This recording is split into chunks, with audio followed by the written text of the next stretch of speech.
My name is Harper Willis, and 3 months ago I walked into a courtroom knowing I could lose everything because the man I once loved was willing to rip our son away from me, not for love, but to dodge a check. There I stood, a 33-year-old single mother, my palms sweating through the cheap blazer I bought on clearance. Across the courtroom, my ex-husband, Lucas Willis, sat cool and collected, surrounded by his high-priced legal team, exuding the same fake charm he used the day we met. But there was something different this time.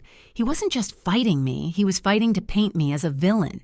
His mother, Marjorie Willis, was in the front row, elegant, distant, judging me through pearl-framed glasses like I was dirt under her designer heels. A few days earlier, she had submitted a sworn statement calling me emotionally unfit and financially unstable. She called me a poor influence. She said a boy needs structure, which, coming from a woman who had never hugged Evan once in his 7 years, was more of an insult than an opinion. "I will prove she's unfit," Lucas had told the judge. I remember the confident echo of his voice, cold, rehearsed, and dripping with entitlement. Meanwhile, my son, Evan, sat beside me, his legs dangling off the seat, clutching his little Spider-Man backpack with a kind of quiet fear I didn't recognize. He was just 7, but he already understood more than he should. He knew why we were here, even if I tried to shield him from the ugliness. In that courtroom, I felt like I was drowning in lies. I wanted to stand up and scream the truth. I wanted to tell them about the nights Lucas disappeared, the money he gambled away, the emotional manipulation he wielded like a weapon. But I couldn't. Not yet. That wasn't how custody battles worked. No one was asking about the bruises on my heart. They cared about paperwork, proof, and performance. So I sat silent, holding my breath. That's when Evan tugged my sleeve and whispered, "Mom, can I tell the judge something?" I hesitated. The judge, Honorable Denise Peters, was a tall woman in her early 50s, stern yet patient. She'd offered me small, reassuring glances from time to time, the kind you give when you're trying to balance empathy with authority. But I didn't know if I could let Evan speak. What if it made things worse? What if Lucas retaliated after? But Evan, my brave, sensitive boy, looked up at me and whispered, "It's important." My heart twisted. I nodded. When the judge was done taking statements from the lawyers, Evan lifted his hand. The courtroom went still. Lucas's lawyer, Daniel Cross, shifted, sensing something brewing. The judge looked at Evan. "Yes, young man?" Judge Peters asked, leaning down slightly. Evan stood up. His voice was shaky, but steady enough to silence the room. "Can I tell you where Daddy takes us on his weekends?" Lucas's head shot up. Daniel Cross leaned over, whispering frantic things I couldn't hear. Marjorie straightened her posture, her lips tightening. For the first time in weeks, I saw fear flash in Lucas's eyes. Evan reached for his backpack, the same one he took to school every day. I didn't know what he kept inside. Crayons? Toys? A crumpled math worksheet?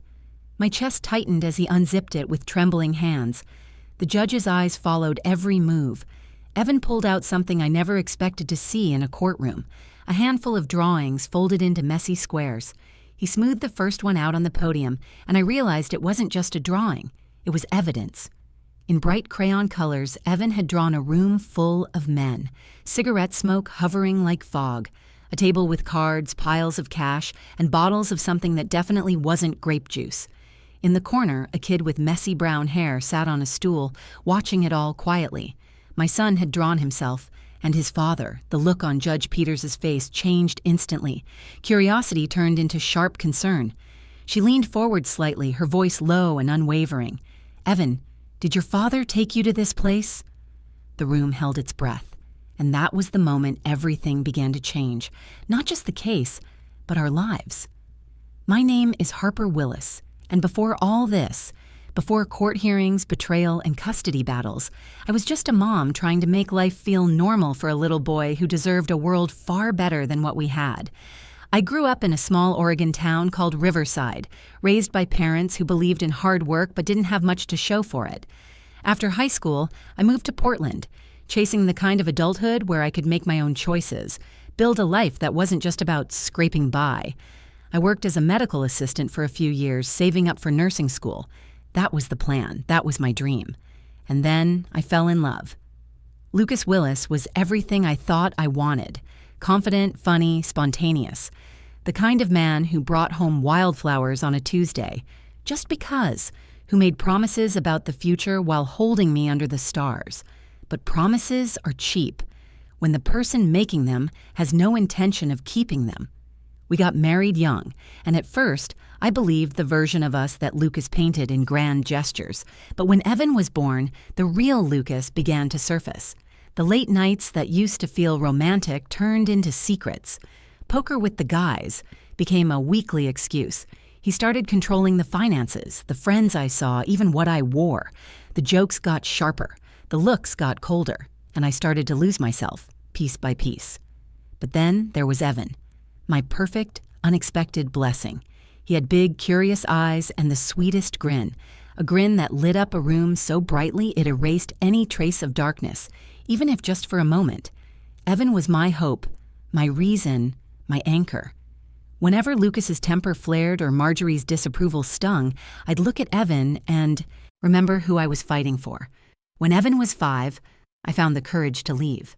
Lucas didn't take it well, not because he wanted our marriage, but because he wasn't used to losing. We agreed on shared custody, and I thought maybe, just maybe, we could finally build a peaceful life. I was wrong. Now, 2 years later, we were sitting in a courtroom again. Lucas wasn't trying to co-parent anymore. He was trying to punish me. He filed for full custody, claiming I was financially irresponsible and emotionally unstable. These were lies, but he had lawyers, money, and the support of his mother, who viewed me as nothing more than a stain on their family name, Marjorie Willis. I could fill entire chapters about that woman. She was always distant, like she was smelling something she didn't like. Even on my wedding day, she hugged Lucas with tears in her eyes, then shook my hand stiffly, telling me she hoped I'd grow into my role. It was as if she saw me as a project to fix, not a person worthy of love or respect. After the divorce, she made it her mission to prove Lucas was the better parent. She called Evan's school to question his attendance. She left voicemails implying I was neglecting him. She even suggested I was using men to fill the void, when in reality, my Saturday nights consisted of mac and cheese, Lego towers, and early bedtimes. I worked nights at a small cafe a few blocks from home. The pay wasn't great, but it was honest work, and the owners let me pick up extra shifts. During the day, while Evan was in school, I'd nap for a few hours, run errands, and catch up on bills. Our apartment wasn't much. Second floor walk-up, creaky floors, mismatched furniture. But it was ours. Evan's drawings covered the fridge. The corner of the living room was his space station, complete with a cardboard rocket and a blanket fort. We were a team. Sometimes, when I was overwhelmed, I'd walk into his room at night and listen to him breathe. That sound was magic. It reminded me that no matter how hard life got, I was doing something right. But then, I started noticing things. Evan would come home from his weekends with Lucas quieter than usual. He'd draw pictures of strange places, clubs, parties, grown-ups doing things kids shouldn't see.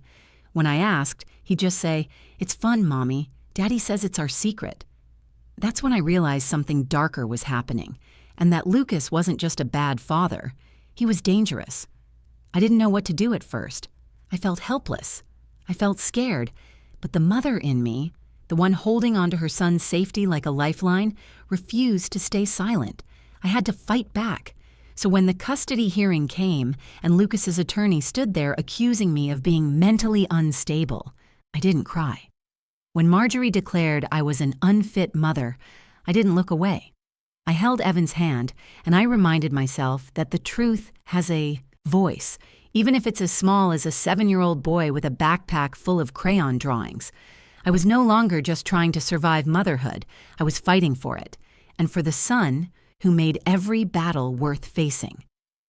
The day I was served, the custody petition, was the day I realized fireworks don't only explode in the sky, they explode in your chest, in your bones, in every quiet corner of your life where you thought you were safe. It was a Thursday afternoon. I'd just gotten home from Evan's school after volunteering at a bake sale. My sneakers were still dusted with flour. Evan was on the couch, playing with his stuffed bulldog. We'd just gotten comfortable when there was a knock on the door. I opened it, expecting a neighbor. Instead, a man in a suit handed me a white envelope with cold efficiency. "Harper Willis?" he asked. "Yes?" "You've been served." That was it.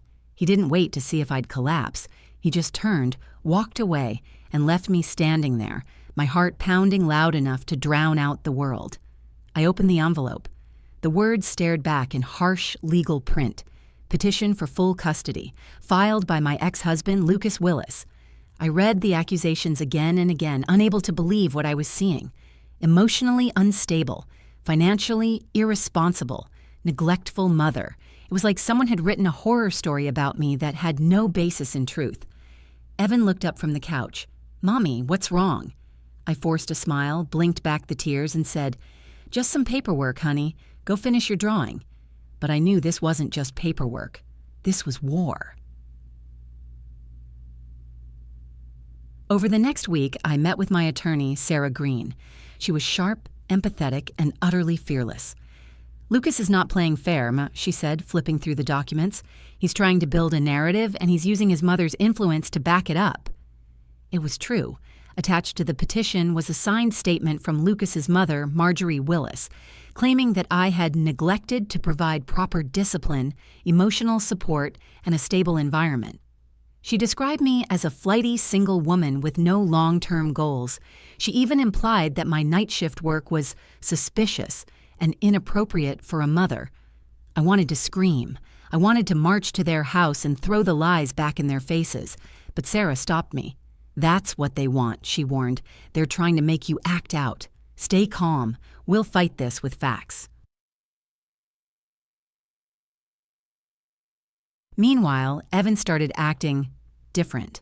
After his weekend visits with Lucas, he'd come home withdrawn, quieter than usual. He used to chatter endlessly about what they ate or what movie they watched. Now, when I asked how it went, he'd shrug and say, "It was fine," before disappearing into his room to draw alone. One afternoon, while I was folding laundry, I noticed one of his drawings lying on the table. It was done in his usual colorful crayons, but it wasn't a house or a rocket ship this time. It was a room filled with grown-ups, a smoky, crowded place. There were stacks of money on a table, bottles, red cups, and a child, Evan, sitting on a bar stool in the corner looking small. My heart clenched. "Evan, what is this?" I asked as gently as I could. He hesitated. "It's where Daddy takes me." "To what kind of place?" He shuffled his feet. "A place with lots of men. They play games and give Daddy money. Daddy says I can come if I'm quiet." I stared at the drawing, fighting a wave of rage and panic. I asked, "Why didn't you tell me before?" Daddy said it was our secret. I knew right then this custody case wasn't just about who got more visitation time. It was about protecting Evan from something dangerous.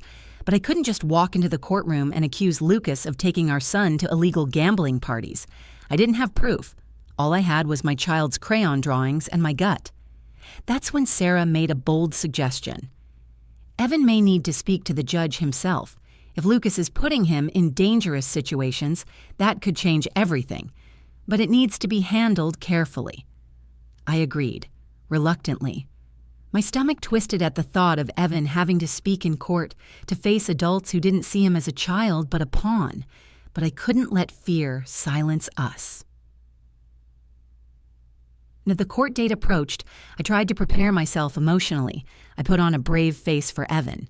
We played board games. We baked cookies. We sat on the edge of his bed practicing what it means to just tell the truth. Meanwhile, Lucas's campaign against me intensified. He sent me text messages accusing me of turning Evan against him. He threatened to take back what was his. His lawyer, Daniel Cross, began filing motions to dig into my finances, my employment records, even my medical history. Every day felt like walking through a minefield. By the time we stepped into the courtroom again, I wasn't afraid of being judged. I was afraid of being ignored. But I held on to one truth. Evan wasn't just my son. He was the key to exposing everything Lucas thought he could hide behind money and lies. The battle lines were drawn.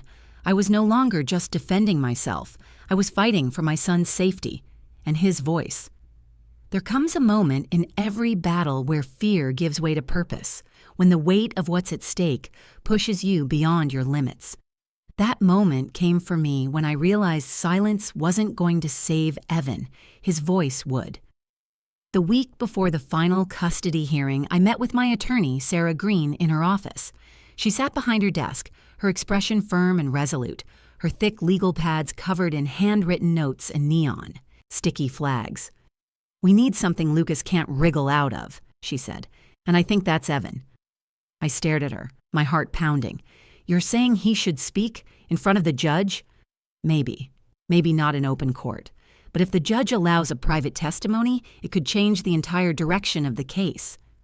Sarah paused, her face softening. "Kids don't lie about things like this, Harper. And if what Evan has told you is true, the judge is going to take it very seriously." It was the hardest decision of my life. I didn't want Evan to feel responsible for what was happening. I didn't want him to stand in front of strangers, talking about things he barely understood. But I also knew this couldn't be about protecting innocence at the cost of safety. This was bigger than both of us. That night, I sat on the edge of Evan's bed, the room bathed in soft lamplight, stars from his ceiling projector twinkling around us. "Hey, bud," I said quietly. Evan looked up from his Spider-Man book. "Do you remember when you told me about Daddy's parties?" He nodded slowly, eyes cautious. "There's something I need to ask you," I continued. "Would you be comfortable talking to the judge, just telling her the truth just like you told me?" He took a moment, chewing on his lip. "Will Daddy be mad?" I swallowed hard. "I don't know, but I promise you this. I will be right there, and you won't be in trouble. The judge just wants to make sure you're okay. And I know you're brave, Evan. You've always been brave." He thought for another moment, then whispered, "Okay. If it helps us, I'll do it." I hugged him, fighting back tears. "It helps, baby. It helps so much." The night before court, I barely slept. Every what if haunted me. What if Lucas manipulated the judge again? What if Evan froze up? What if Sarah was wrong and I was risking everything? Around midnight, I walked into Evan's room. He was asleep, clutching the same Spider-Man backpack he always insisted on taking everywhere. I brushed my hand through his hair and thought, I've already won something Lucas can't take. My son trusted me. He believed in me, and I refused to let him down. Yet the day of the hearing, the courtroom felt colder than ever, its marble floors and towering ceilings like a silent reminder of how powerless normal people can feel in places like this. Lucas wore a suit that probably cost more than my rent. His face was impassive, but his eyes, those controlled, calculating eyes, searched the room like he already knew he had the upper hand. Then he saw Evan beside me, and for the first time, I watched a flicker of worry break his mask. Judge Peters called the hearing to order. She reviewed the pending requests and objections. Then Sarah stood and said clearly, "Your Honor, we respectfully request that Evan Willis be allowed to address the court in chambers if necessary." Lucas's lawyer, Daniel Cross, immediately objected. "Your Honor, this is highly inappropriate. The child is too young. He's clearly been influenced." Judge Peters raised a hand. "I will hear from the child. A 7-year-old is capable of telling the truth, and if there's something he wishes to share, I'm obligated to hear it privately in my office." That was the turning point. Not a slammed door, not a courtroom outburst, just a moment of quiet authority and a sliver of hope. Sarah gave me a small nod, and the bailiff escorted Evan to the judge's chambers. As he walked away, clutching his backpack, I watched him straighten his shoulders, just like I always did before facing something scary. It hit me then. He was brave. Lucas leaned over to Daniel Cross, whispering urgently. Daniel scribbled on a notepad, passing it over. Lucas's jaw tightened. Marjorie sat behind them, clutching a pearl necklace like a shield, her lips pressed so tightly they looked bloodless. A heavy silence fell over the courtroom. Every second dragged like an hour. When Evan finally returned, his face was calm, focused. He walked back to me, held onto my arm, and whispered, "I told her." I hugged him tightly. "I'm proud of you, honey." And in that moment, I realized, no matter what came next, this was the day everything changed. Not because I fought back, but because Evan found his voice. A child's truth is pure. And in a world full of lawyers, accusations, and lies, that was our weapon. The courtroom door opened with a soft creak, and Evan walked back in beside the bailiff, his small hands wrapped around the straps of his Spider-Man backpack. He wasn't smiling. He wasn't crying either. His expression reminded me of a soldier returning from a mission, solemn, exhausted, but certain. He walked over to me, leaning into my side as he sat down. I kissed the top of his head and whispered, "You did great." Before I could say anything more, the judge returned. She looked different, less composed. Her voice, when she spoke, was cool and focused. Based on what I have just heard from the minor child, I am ordering a temporary suspension of Mr. Willis's visitation rights, pending further investigation. Lucas shot up from his chair. "What? This is ridiculous." "Sit down, Mr. Willis," Judge Peters snapped. It was the first time I'd heard her lose even a fraction of her composure. "The details your son provided are highly concerning. The child described being taken to illegal gambling venues and environments unsuitable for a minor. I will not allow that to continue."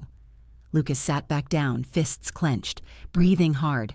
Marjorie buried her face in her hands, shaking her head like the world was finally catching up with her lies. The judge continued, "In addition, I'm ordering the immediate involvement of Child Protective Services and the local authorities. They will follow up on the locations and individuals described. This is now a matter of child safety." My breath caught in my throat. It wasn't over, but something had shifted, something massive. Daniels Cross, Lucas's attorney, stood up, his voice controlled but strained.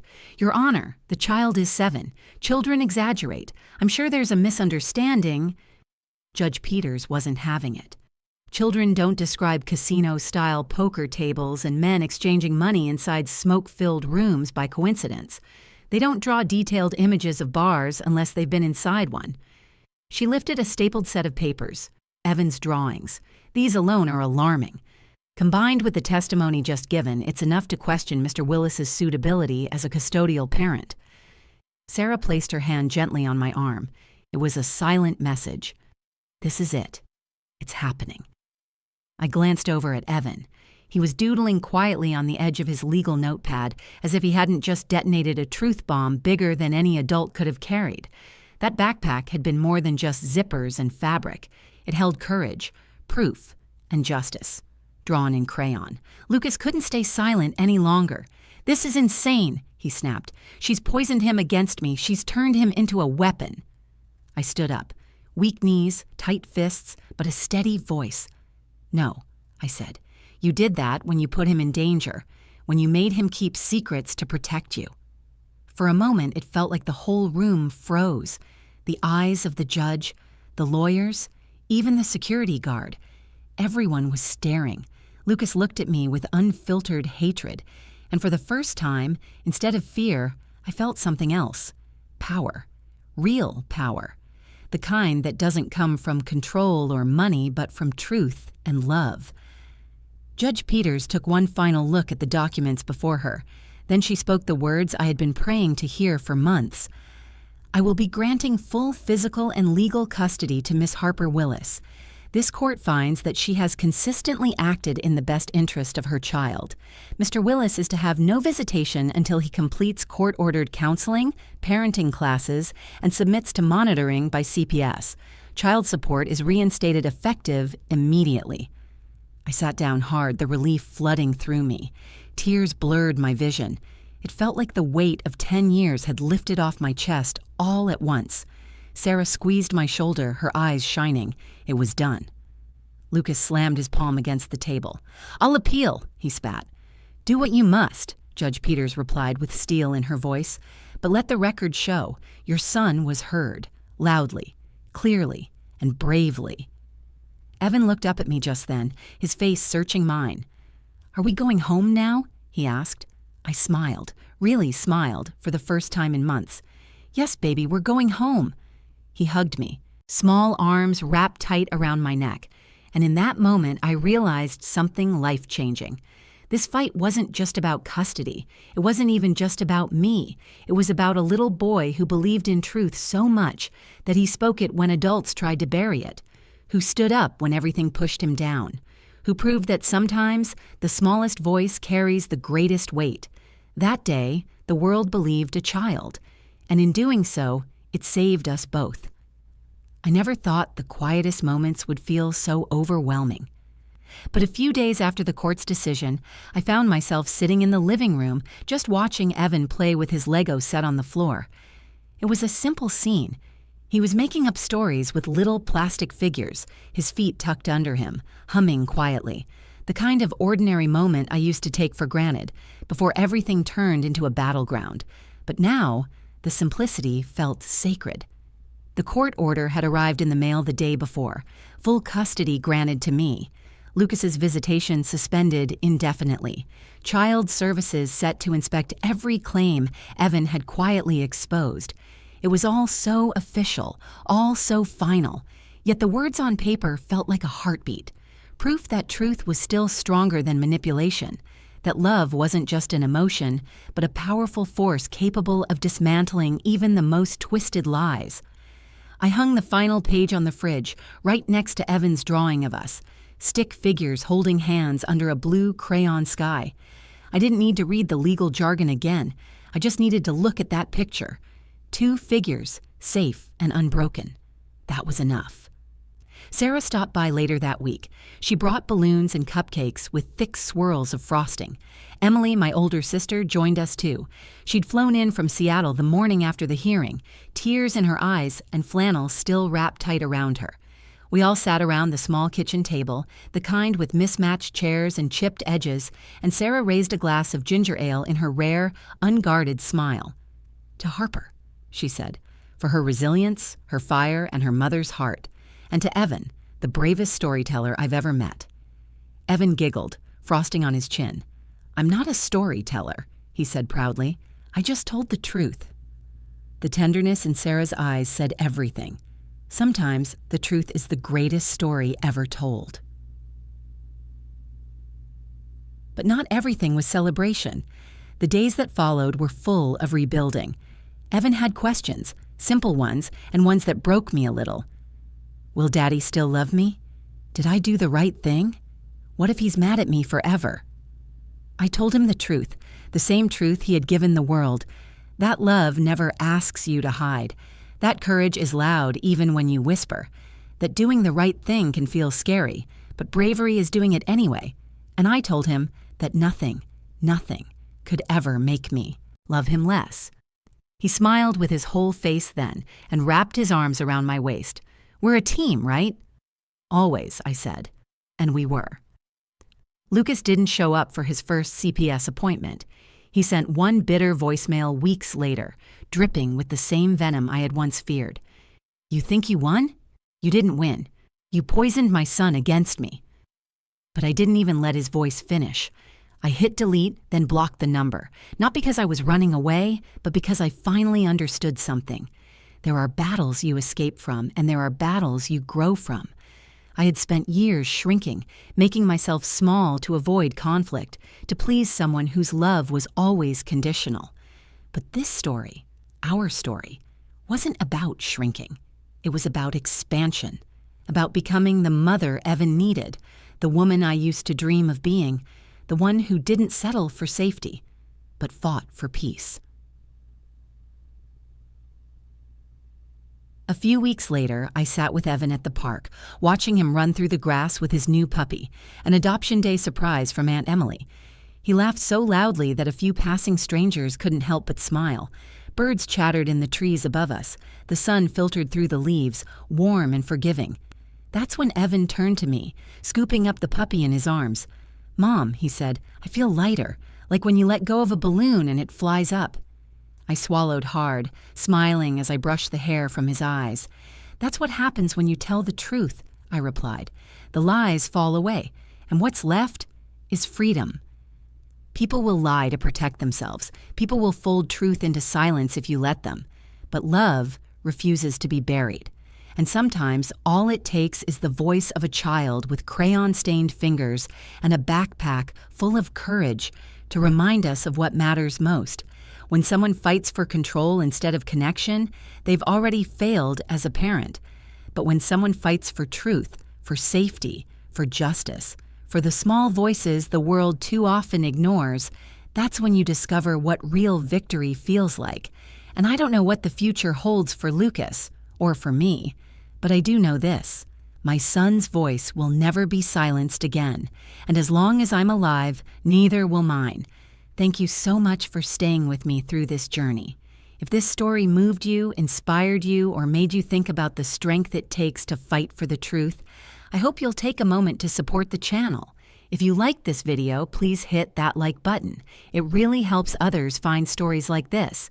Share this video with someone who needs a reminder that courage isn't always loud, but it's always powerful. And I'd love to hear from you. Leave a comment below. Have you ever been through something like this? Or do you know someone bravely fighting their own battle? Your voice matters too. Finally, don't forget to subscribe to the channel and turn on notifications so you never miss a new story. We're building a community of storytellers, survivors, and truth-tellers like you. Until next time, stay strong, stay kind, and never stop believing in the power of your voice.